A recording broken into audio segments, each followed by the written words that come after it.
김성환의 시사야.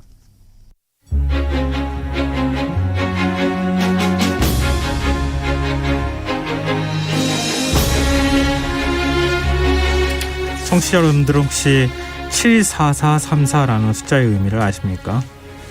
지금은 폐지됐지만 과거 한 방송사에서 방영된 프로그램 느낌표 위대한 유산 74434라는 제목에 등장하기도 했는데요.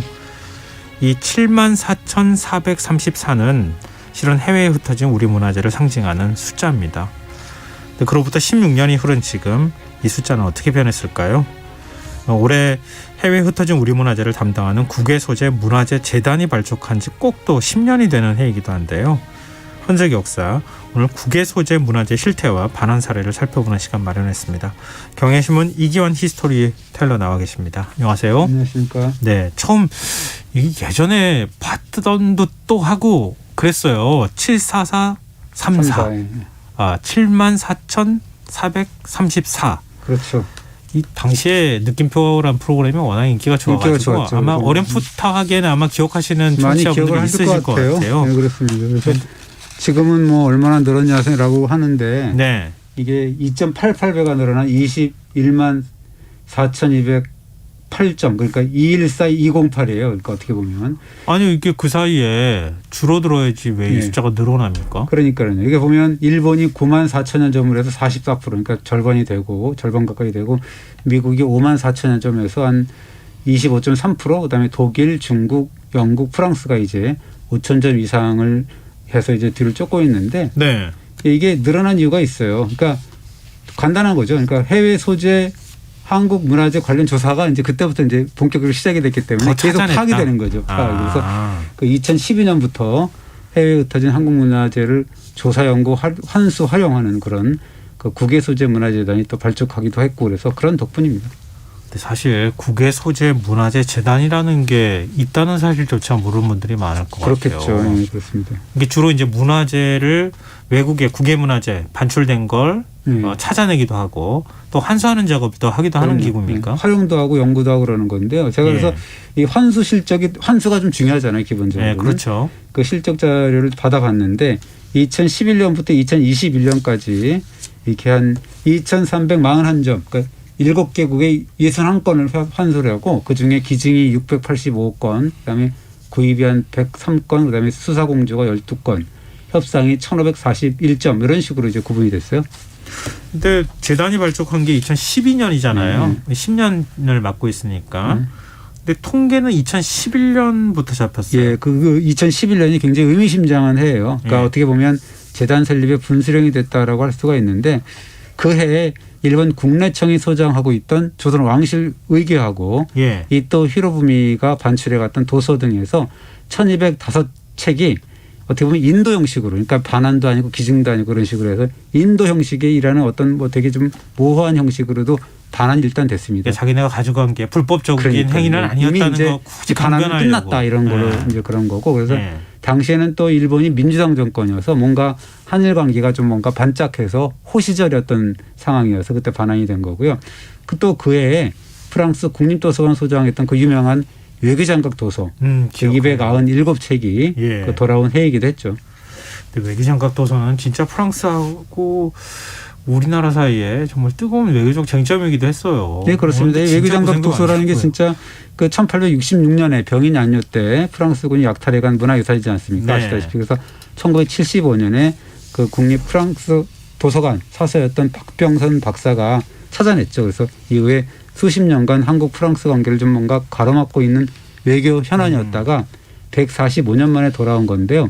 어쨌거나 이런 두 가지 문화재 귀국 이런 것들이 계기가 돼서 국외소재문화재단이 발족을 했는데 이게 이제 국세라든가 어부라든가 의궤 이런 거는 대한민국 소유가 분명하잖아요. 네, 그렇죠. 네, 그거는 이제 정부 기관인 문화재청에서 직접 나서지만 근데 해외 문화재 중에서는 민간인 소장품들이 많아요. 그거는 국가가 나서서 이렇게 달라고 하기도 좀 뭐하고 그러네요. 그러니까 이제 그런 것들은 국외 소재 문화재단에서 담당을 해서 이게 그래서 이제 그 재단이 발족을 하게 된 거죠. 좀 그런 깊은 뜻이 있었네요. 근데 국외소재문화재 담당하는 기관이 국외소재문화재재단 여기 한 곳밖에 있는 건 아니잖아요. 그러니까 이제 정부권은 문화재청에서도 같이 하고 그러니까 어떻게 보면 되게 유기적으로 이게 하는데요. 예. 이 정부 아까 얘기했던 의궤라든가 뭐 도장이라든가 이런 국세 이런 것들은 문화재청에서 당사자이기 때문에 이제 직접 나서게 되고 나머지는 이제 국외소재문화재단의 투 트랙으로 담당을 하고 있는데 그 한 가지 짚고 넘어갈 거는 뭐냐면 이게 그 외교장각 도서라는 건 사실 되게 우여곡절 끝에 왔잖아요. 네. 아시다시피. 그럼 당연히 이제 우리나라 국보보물이 돼야 하는데. 그렇죠. 제가 이번 기사를 쓰면서도 한번 무심코 잘 이게 생각도 안 하고 국보보물란이 있는데 문화재청에서 외교장각 도서를 검색을 해보니까 뜨지 않더라고요. 그래서 왜 안 뜨지 하고 순간적으로 그렇구나라는 생각이 들었는데 네. 이게 원천적으로 외교장각 도서를 우리나라 국보보물로 이렇게 지정할 수가 없더라고요. 왜요? 그게 왜냐하면은 이 외교장각 도서 원계 297쪽이라고 했는데요. 이게 국적이 프랑스예요. 아직도. 영원히 프랑스. 소유는 프랑스가 하고 있다. 소유는 프랑스 거라는 거예요. 그래서 예. 이 프랑스 국내법에 프랑스 소유 문화재는 임의로 다른 나라에 양도할 수 없다라는 국내법이 있어가지고 완전 반환할 수가 없었다 그럽니다. 그래서 한국 프랑스 간의 그 현안이어서 협의를 통해서 결국 5년 단위로 갱신되는 그런 대여 형식으로 겨우 돌아올 수가 있었고 지금도 그 입장은 마찬가지죠. 일종의 외교적 해법을 찾다 보니까 그렇죠, 이렇게 그렇죠. 네, 찾아서 정확한 소유 관계로 따지다 보면 우리 국보라고 지정하거나 보물로 지정할 수가 없었다. 근데 원래는 할 수는 있어요. 왜냐하면 그게 국적은 없거든요. 근데 우리 국적은 없어요. 네, 국적으로 뭐 이렇게 하는 게 아니라 우리가 진짜 인류의 뭐 역사상 중요한 거면 국보로 할 수는 있는데 네. 그러나 그걸 잘못해가지고 했다가 프랑스에서 또 외교 현안으로 또 막 하고 그건 가져와라 돌려달라고 하면 골치 아프잖아요. 그래서 어떻게 보면 외교적 사안이기 때문에 사실 힘든 거죠. 기본적으로는. 그러면 앞으로도 영영 국보나 보물로 지정할 수가 없는 거예요? 아마도 뭐 쉽지는 않을 것 같고요. 그러니까 왜냐하면 프랑스 국적이기 때문에. 근데 다만 프랑스군이 약탈해간 외교장각 자료 중에는 지금 현재 대한민국 국보 보물로 지정 추진되고 있는 아주 특별한 경우가 하나 있습니다. 그것도 소유는 프랑스인데요? 아닙니다. 그건 지금 아니고요? 말씀드릴 텐데 예. 그게 뭐냐면 효명세자빈 죽책이라는 그런 자료예요. 예. 이게 어떤 자료냐면 효명세자빈은 1819년 순조의 아들이 효명세자거든요. 예. 효명세자의 부인이 된 신정왕후 조씨를 가리키는데 이 죽책은 그 조씨를 세자빈으로 책봉하면서 대나무를 엮어서 제작한 어떻게 보면 왕실 공식 문서입니다. 근데 이건 어떻게 보물로 지정될 수 있었던 거예요? 왜냐하면 이게 경매시장에서 합법적으로 구입했기 때문인데요. 이게 사실은 국외소재재단의 임무 중에 하나가 뭐냐면 해외 경매를 이렇게 출품되는 그런 사례들이 있잖아요. 한국문화재. 그러면 그걸 검색을 해봐요. 검색해보고 이거는 구입을 추진할 수 있는 어떤 뭐 그런 게 중요한가 이런 게 쳐다보고 그걸 이제 검색을 하고 있는데 어느 날 밤에 이 재단 직원의 경매 검색에서 이 죽책이 프랑스 경매에 출품된 것을 확인했습니다. 그래서 알아보니까 이 죽책은 1819년에 효명세자빈의 책봉 때 제작된 것이고 무엇보다도 병인 양료가 발발하기 9년 전인 1857년인데 조선 왕실이 강화도 외교장각에 보관하는 어떤 그런 봉합물 장부에 이 죽책의 명단이 목록이 실려 있었거든요. 외교장각에 이런 책들이나 이런 것들을 보관하고 있습니다라고 하는 장부가 있는데 거기 장부 안에 이게 올라가 있었다. 그럼 외교장각 도서라고 볼 수 있는 거예요, 이것도? 자료죠. 외교장각 자료라고 볼 수가 있는 거죠. 예. 지금 그렇다면 이 죽책도 프랑스군이 약탈해서 이것도 혹시 또 민간에 누군가 팔아넘겼다 이렇게 그렇죠. 봐야 되는 그러니까 거예요? 어떻게 보면 이게 프랑스군이 당시에 외교장각 도서를 털어가고 그것도 모자라서 외교장각을 아예 불살라 버렸거든요. 네. 그러면서 이제 프랑스군이 이후에 약탈품과 함께 약탈품 목록과 수량을 적은 이른바 전리품 보고서 같은 게 있잖아요. 그렇죠. 그걸 본국 정부에 보냈는데 네. 그런데 이상하게도 이 효명세자빈 죽책은 그 목록에서 빠져 있었어요. 그러니까 어떻게 보면 조선 왕실의 장부에는 남아 있는데 프랑스군의 약탈 목록에는 빠져 있었단 말이에요. 예. 그 학계에서는 어떻게 봤냐면 이 죽책은 프랑스군이 방화를 해서 외교장각을 방화를 할 때 그때 함께 불에 탄 거구나. 라고 생각을 했었던 거죠. 우리는 그렇게 생각했는데 갑자기 경매에 탁 하고 나온 거잖아요. 그렇습니다. 그래서 이 죽책이 그 당시에 그 미술품 수집가였던 소장자 할아버지가 지금 소장자 할아버지가 1930년대 파리의 골동품상에서 구입했다라는 건데요. 그러니까 한마디로 얘기하면 프랑스군 약탈 과정에서 누군가 슬쩍 해가지고 그 개인이 그래서 어떤 시중에 팔아넘긴 그런 문화재 속에 이 죽책이 끼어 있었던 거고 그것이 150여 년 만에 이제 시장에 나온 것이라고 볼 수가 있는 거죠. 결국 이 죽책은 경매에서 구입을 했고요. 네. 그래서 지금 보물로 지정 추진 중인데요. 아마도 이 죽책이 프랑스군이 약탈해간 외교장각 자료 중에서 대한민국 소유의 국보보물이 되는 되게 유일한 그런 사례가 될 것 같습니다. 그러면은 그동안에 이 외교장각도서 말고 환수된 문화재 가운데 국보 보물로 지정된 사례가 또 있습니까? 좀 꽤 되는데요. 네. 요즘에는 보통은 일단 보물로 지정이 됐다가 중요한 거는 그중에 몇 년 지나고 뭐 이렇게 더 검증을 하고 난 다음에 국보로 승격을 하고 이런 네. 과정이 있거든요. 그래서 아직은 국보는 없고 보물은 꽤 되고요. 앞으로도 이제 보물이 많이 나올 것 같아요. 그중에서 2014년에 버락 오바마 미국 대통령 방한 때 가져온 황제 지보 등에서 그 대한민국 국세 등에서 9점의 도장이 있고 그다음에 대군 주보, 그다음에 이선제 묘지, 앙부 일구 뭐 그리고 이 국내청에서 받아온 조선 왕실 의궤 이런 것들은 보물로 지정이 됐습니다. 이 가운데서 중요한 거는 황제 지보를 비롯해서 최근에 한미 간의 수사 공조를 통해서 환수되고 있는 그런 케이스가 많습니다. 이 지금 이제 황제 지보는 대한민국 국세죠. 예. 굉장히 중요한 건데 지금 이걸 한미 수사 당국의 공조를 통해서 환수를 한다고요? 이게 그 미국에서는 그 법이 아주 엄합니다. 그러니까 불법 거래된 문화재의 반입 유통을 형사처벌하는 엄격한 법 규정이 존재하고 있는데 네. 1930년에 발효된 관세법이라고 있는 것에 이것이 미국으로 반입된 물품 중에서 신고하지 않은 물품은 밀수죄가 적용이 되고 1943년에 제정된 연방 도난법이라는 게 있는데요. 이거는 도난 도굴품에 대해서는 몰수도 하고 그다음에 인적 처벌도 가하고 그래서 형사적 제재를 가하거든요. 그러니까 어떻게 보면 외교장각 도서처럼 뭔가 다른 나라에서 약탈을 해놓고 그런 문화재까지도 자기네 국내법으로 이렇게 그 보호하는 그런 프랑스와는 좀 사뭇 다른 그런 태도인 거죠. 그러네요. 미국은 예를 들어서 외국에서 갖고 들어올 때 미국 정부에 신고하지 않고 나중에 어디선가 튀어나오거나 경매로 나오면은 아 이거 불법적으로 거래된 거야. 그렇게 해서 그렇죠. 수사를 통해 가지고 강제로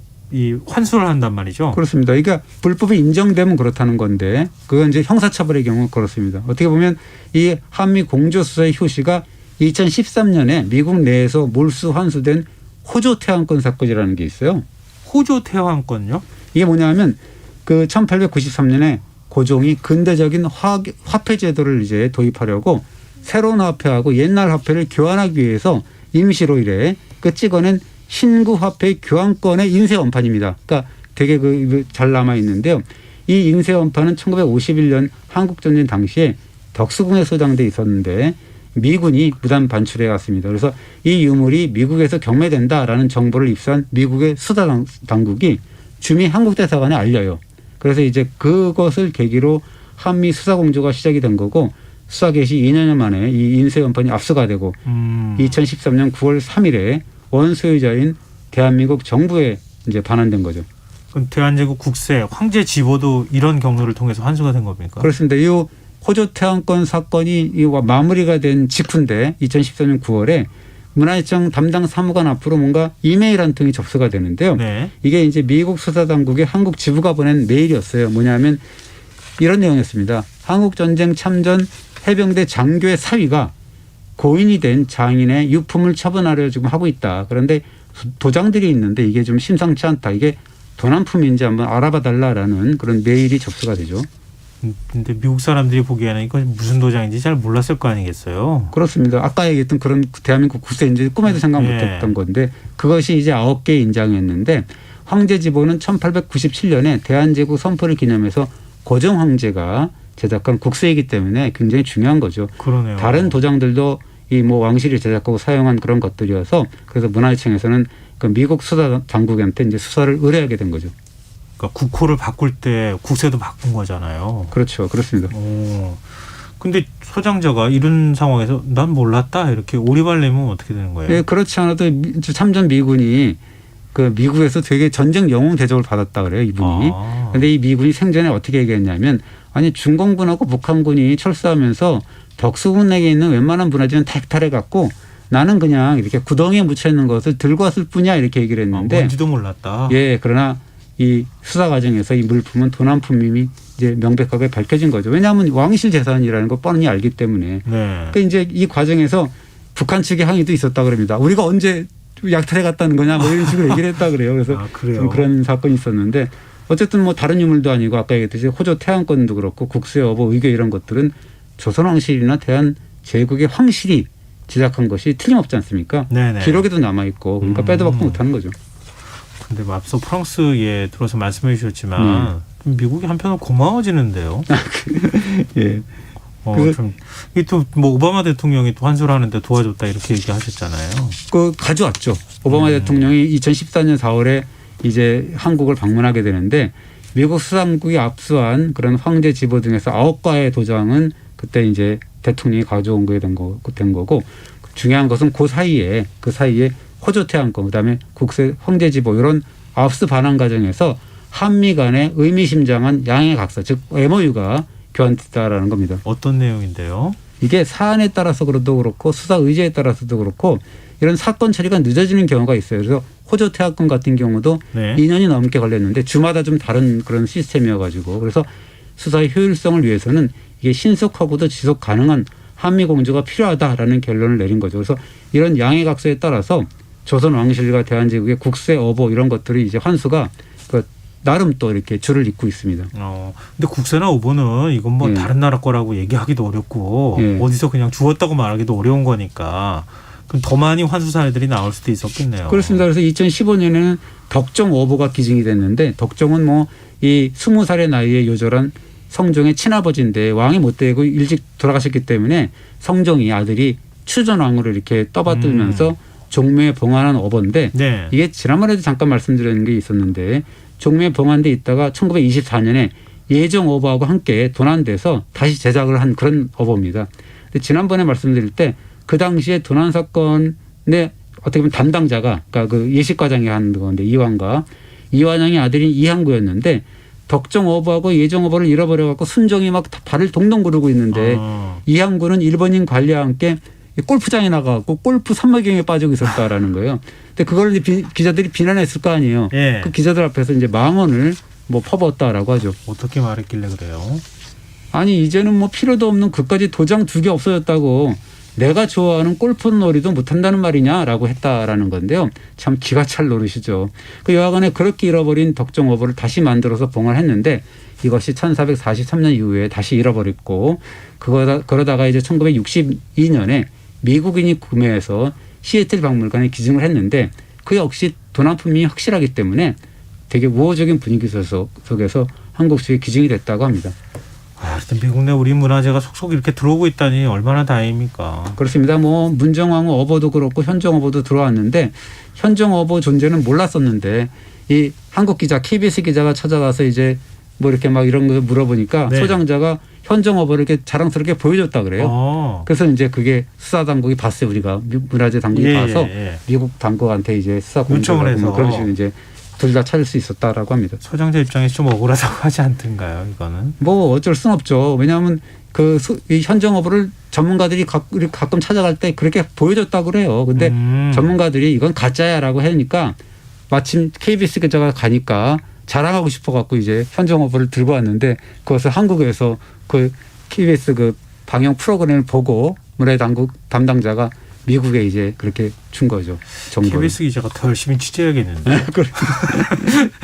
네, 앞으로도 이런 자발적 기증이 좀 늘어났으면 좋겠네요. 그렇습니다. 이 국세 어보가 남은 게 총 412개를 만들었는데 여전히 73점 형불이거든요. 근데 이제 그건 어차피 갖고 못 있습니다. 유통이 안 되기 때문에 그래서 지금이라도 빨리 돌려주는 게 상책이죠.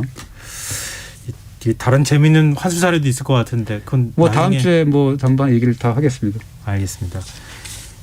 나가 있는 문화재 하나하나에 이렇게 다 사연이 깃들여져 있다는 거 잘 몰랐는데요. 이번 기회에 좀 알 수 있는 기회가 됐던 것 같습니다. 네, 오늘 흔적의 역사 여기서 마무리하겠습니다. 지금까지 경향신문 이기환 히스토리텔러였습니다.